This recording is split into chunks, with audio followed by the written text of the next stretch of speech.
Leitura do livro Quem Pensa Enriquece, edição atualizada e comentada pela Fundação Napoleon Hill para o século XXI. Capítulo 1. O Segredo do Sucesso.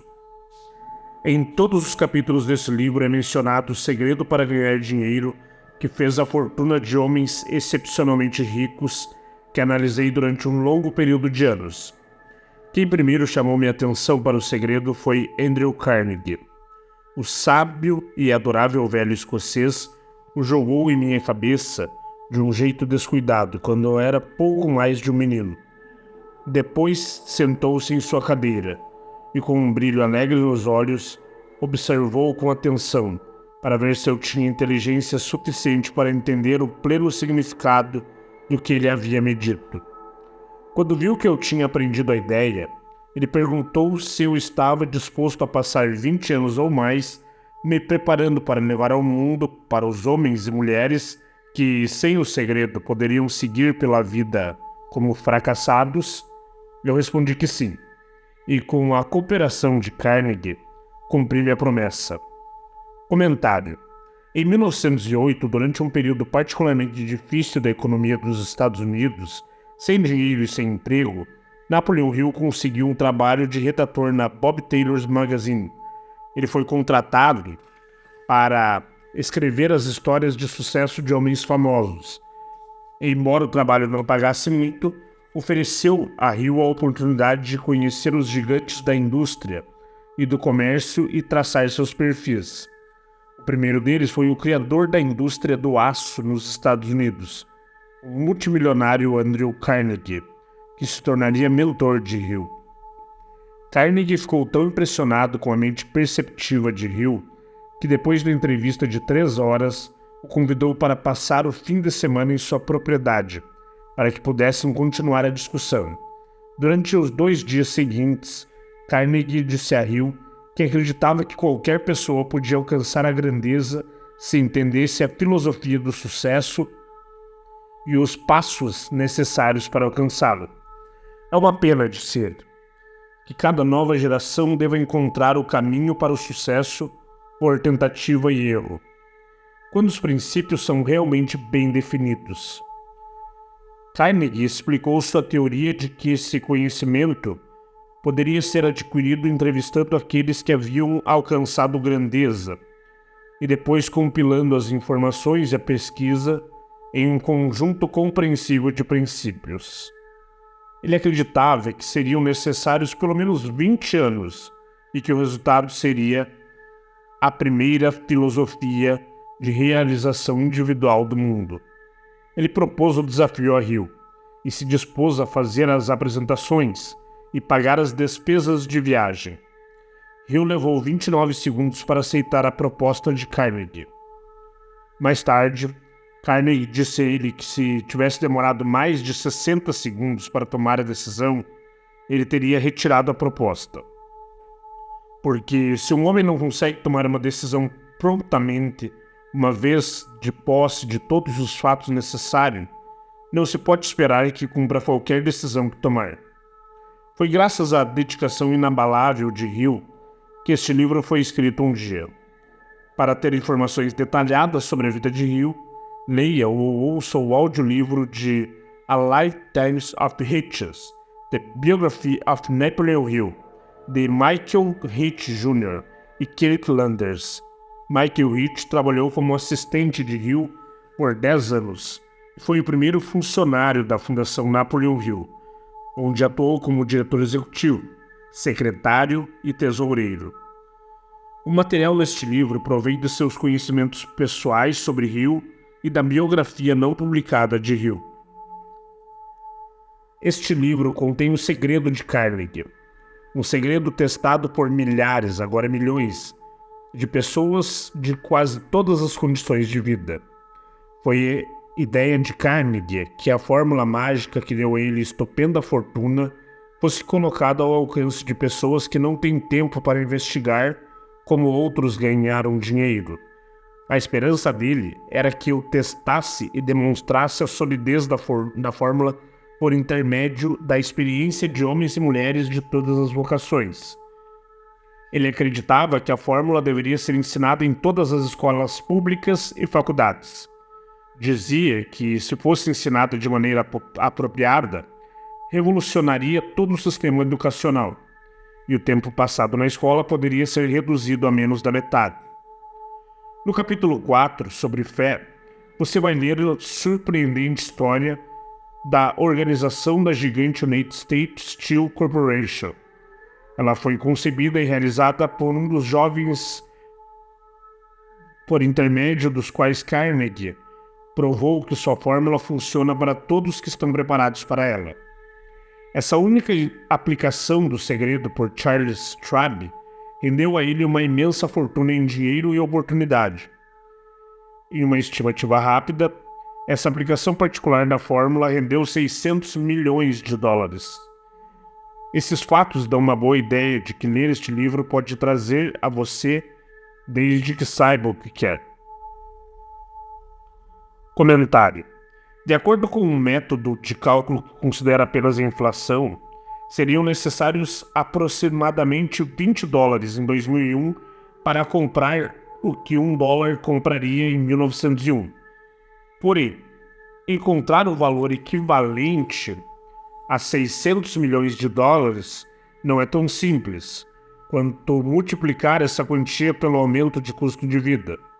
Embora haja outros fatores e variáveis para calcular o poder de compra, mesmo em estimativas conservadoras, os 600 milhões de dólares se traduziriam em no mínimo 12 bilhões de dólares no começo do século XXI. O segredo foi passado a milhares de homens e mulheres que o usaram em benefício próprio. Alguns fizeram fortuna com ele.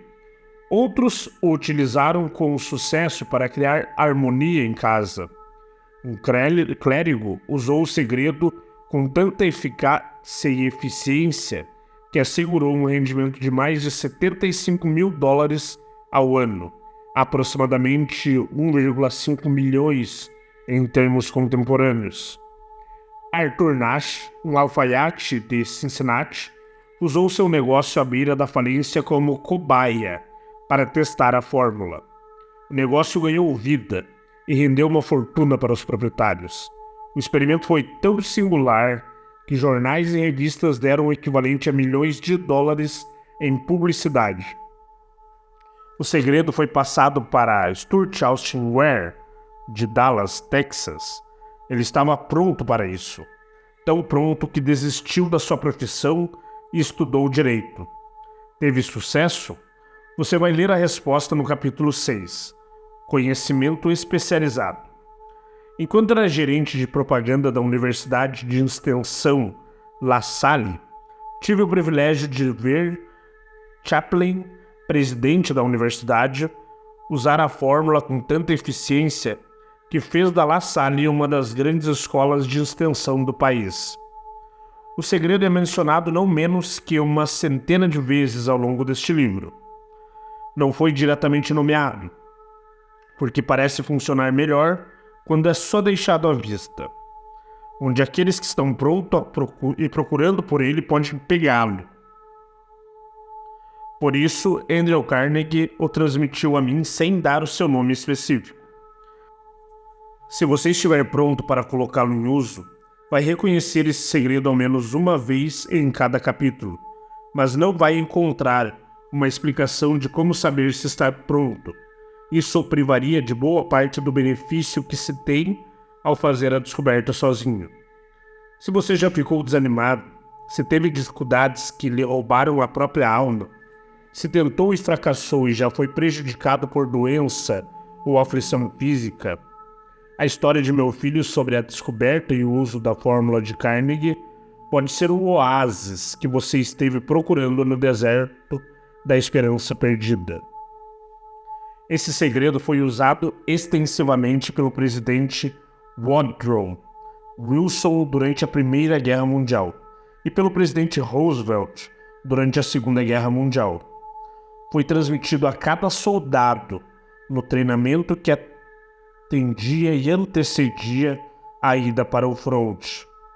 O presidente Wilson me disse que ele foi um fator poderoso para angariar os fundos necessários à guerra. Uma coisa peculiar desse segredo é que aqueles que o adquirem e o usam saltam para o sucesso literalmente. Porém, como é apontado com frequência neste livro, nada é de graça. O segredo tem um preço, embora esse preço seja muito inferior ao seu valor. Outra peculiaridade é que o segredo não pode ser doado nem comprado com dinheiro, ao menos que você esteja procurando intencionalmente o segredo. Não pode tê-lo por preço nenhum. Isso porque o segredo vem em duas partes, e para que você o tenha, uma delas já deve estar em suas mãos. O segredo funciona para qualquer um que esteja pronto para ele. Educação não tem nada a ver com isso. Muito antes de eu nascer, o segredo chegou às mãos de Thomas Edison, e ele usou com tanta inteligência que se tornou o principal inventor do mundo, embora tivesse apenas 3 meses de escolaridade. O segredo foi passado para Edwin Barnes, sócio de Edison. Ele o usou de maneira tão eficiente que acumulou grande fortuna e se aposentou ainda jovem. Você vai encontrar a história dele no começo do próximo capítulo. O relato deve convencer o leitor de que a riqueza não está além do seu alcance e de que, seja qual for a sua posição na vida, você ainda pode ser o que quiser ser. Pode ter dinheiro, fama, reconhecimento e felicidade, se estiver preparado e determinado a ter essas bênçãos. Como sei essas coisas? Você deve ter a resposta antes de terminar este livro. Talvez a encontre no primeiro capítulo ou na última página. Enquanto eu fazia pesquisa encomendada por Andrew Carnegie, analisei centenas de homens bem conhecidos. Muitos deles atribuíam o acúmulo de suas vastas fortunas ao segredo de Carnegie. Entre esses homens estavam Henry Ford, fundador da indústria automobilística Ford. Começou sem dinheiro e com pouca educação formal, mas se tornou um dos mais bem-sucedidos empresários autodidatas da história americana. William Wrigley Jr., vendedor viajante que descobriu que os clientes gostavam mais do chiclete que ele distribuía como prêmio do que dos produtos que ele vendia. Então fundou a própria empresa. John Wanamaker, conhecido como o Príncipe Comerciante, criou a primeira loja de departamentos do mundo e foi ovacionado por suas inovações em marketing, atendimento ao cliente e benefício para os funcionários. James J. Hill, conhecido como construtor de império, construiu a transcontinental Great Northern Highway, incentivou o assentamento no oeste e estabeleceu rotas de transportes ligando os Estados Unidos e Ásia. George S. Parker, o professor que se cansou de consertar as canetas dos alunos e criou um novo design, fundou a Companhia de Canetas Parker e transformou uma ideia simples em uma fortuna. E. N. Statler, filho de um pastor pobre, começou como mensageiro e progrediu até fundar a cadeia de hotel Statler, famosa pelo luxo e pelo serviço com um sorriso. Henry L. Doher começou aos 12 anos como office boy da Columbia Gas, progrediu até ser proprietário de 53 companhias de serviços essenciais e patenteou 140 inovações para a produção de gás natural e petróleo. Cyrus H. K. Curtis começou em um pequeno semanário agrícola que transformou no Ladies' Home Journal, criou o Saturday Evening Post e montou um dos maiores impérios jornalísticos. George Eastman, inventor e fundador da Eastman Kodak Company, criou muitas das inovações que popularizaram a fotografia e transformaram a indústria cinematográfica. Charles M. Schwab, braço direito de Andrew Carnegie, foi presidente da Carnegie Steel Company, agenciou o acordo que deu origem à US Steel e fundou a Bethlehem Steel. Theodore Roosevelt, 26º presidente dos Estados Unidos da América, entre 1901 e 1909. John W. Davis, advogado e líder político, foi advogado-geral durante a presidência de Woodrow Wilson e mais tarde nomeado embaixador na Grã-Bretanha.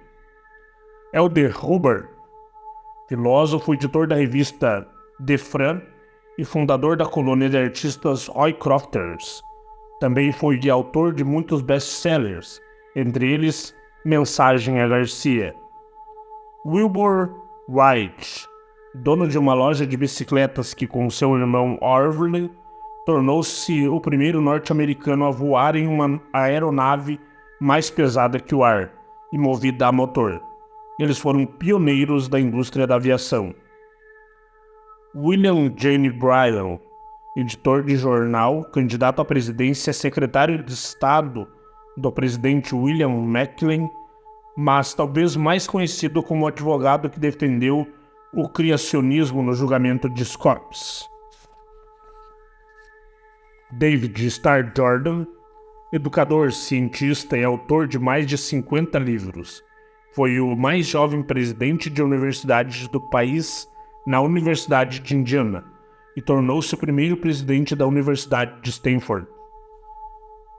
J. Ogden Armour herdou o frigorífico da família, transformou-o em um conglomerado com mais de 3.000 produtos, foi proprietário do Chicago Cubs e diretor do National City Bank.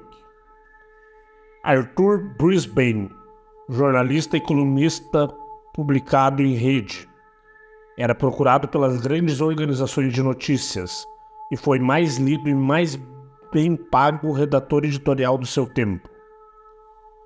Frank Gunsaulus, pregador de Chicago, que fez um sermão tão poderoso que Philip Darmore deu a ele $1 milhão para começar um instituto de tecnologia Armour, do qual Gunsaulus foi presidente. Daniel Willard, presidente da B.O. Railroad por mais de 30 anos, foi homenageado com uma cidade de Ohio que recebeu o nome de Willard. King Gillette, vendedor viajante, tentava se barbear em um trem em movimento quando teve a ideia de uma navalha segura, que se tornou a base de uma corporação gigantesca. Ralph A. Wicks, presidente da International Correspondence School, ajudou a financiar um instituto intra-UAL de Napoleon Hill, criado para educar e reabilitar detentos. Juiz Daniel D. Wright, instrutor na Escola de Direito Georgetown, onde Napoleon Hill estudava quando a Bob Taylor's Magazine deu a ele a tarefa de escrever um perfil de Andrew Carnegie. John D. Rockefeller, com $1 mil de economias, mais de 1.000 emprestados do pai, começou uma empresa de querosene que cresceu e se tornou a gigante Standard Oil e uma das maiores fortunas do mundo.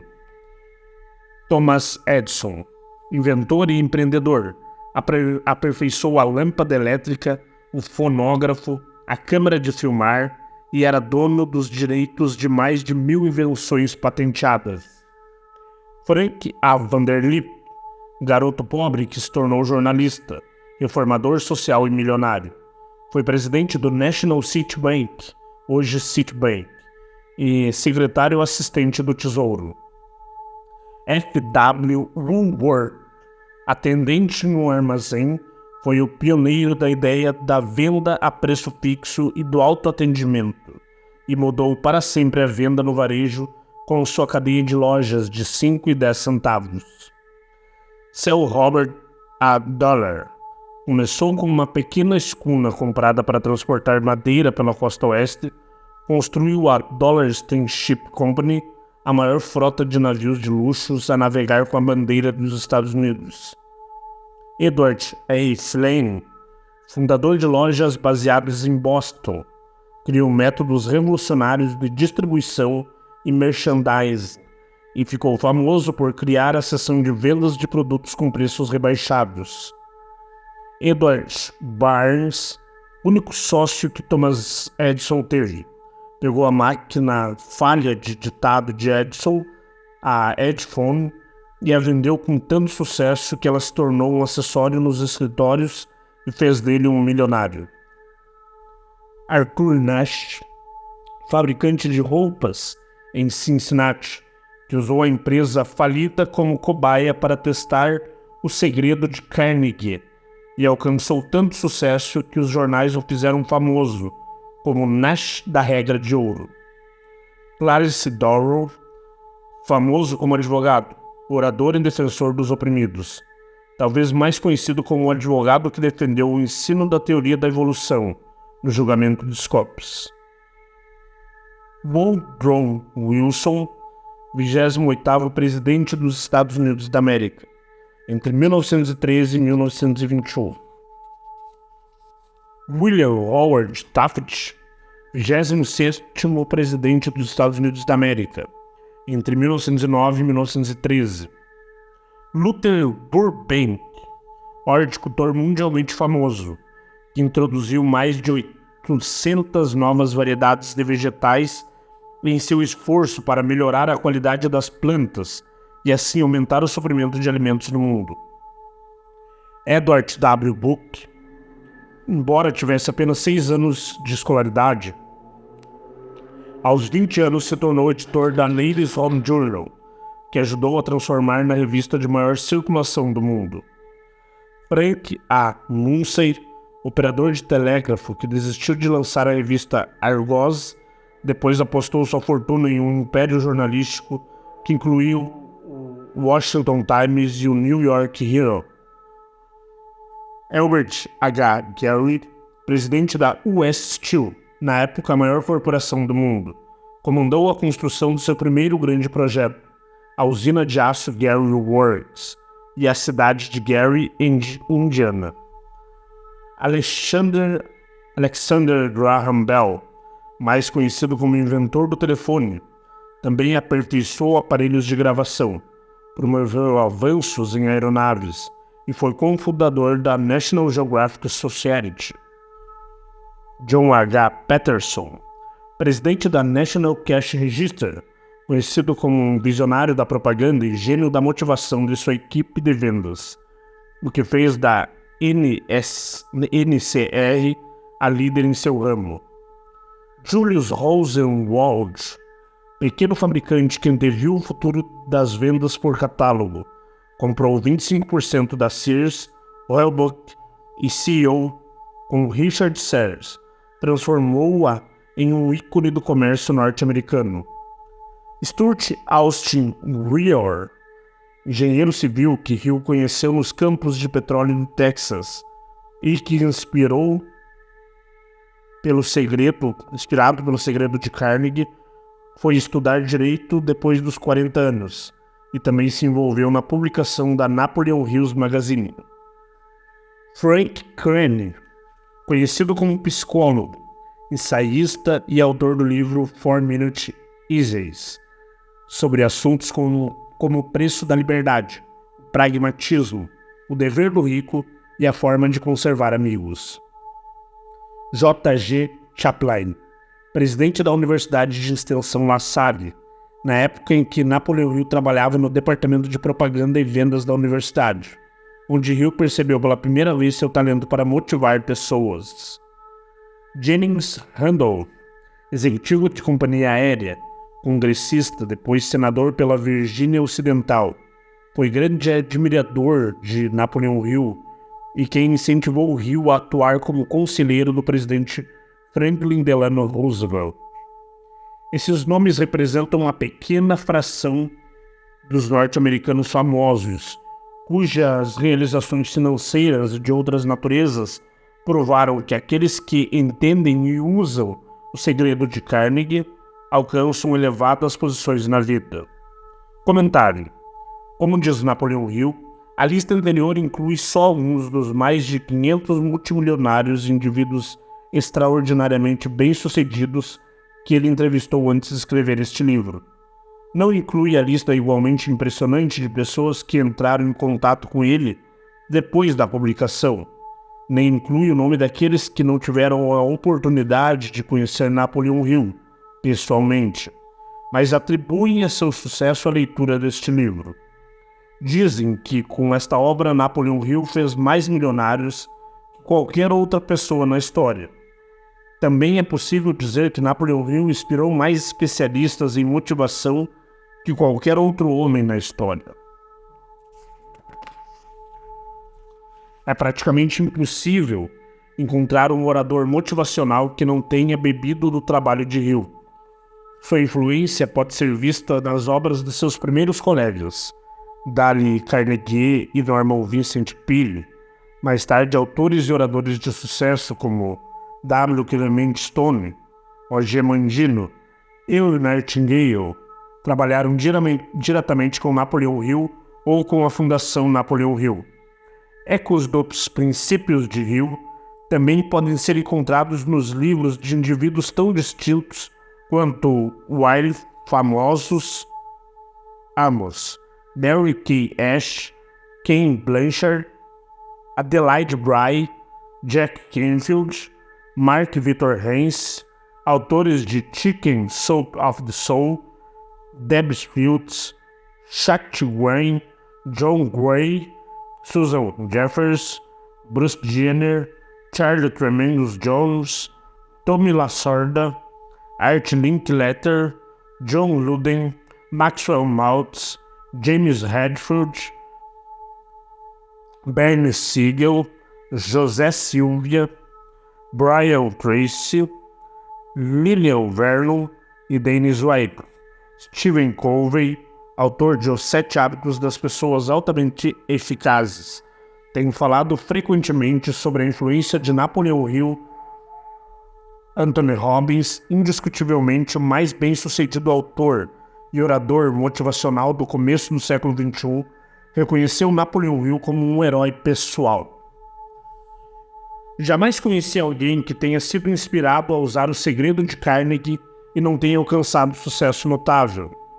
Por outro lado, nunca conheci ninguém que tenha se distinguido ou acumulado riqueza de alguma importância sem ter se apoderado do segredo.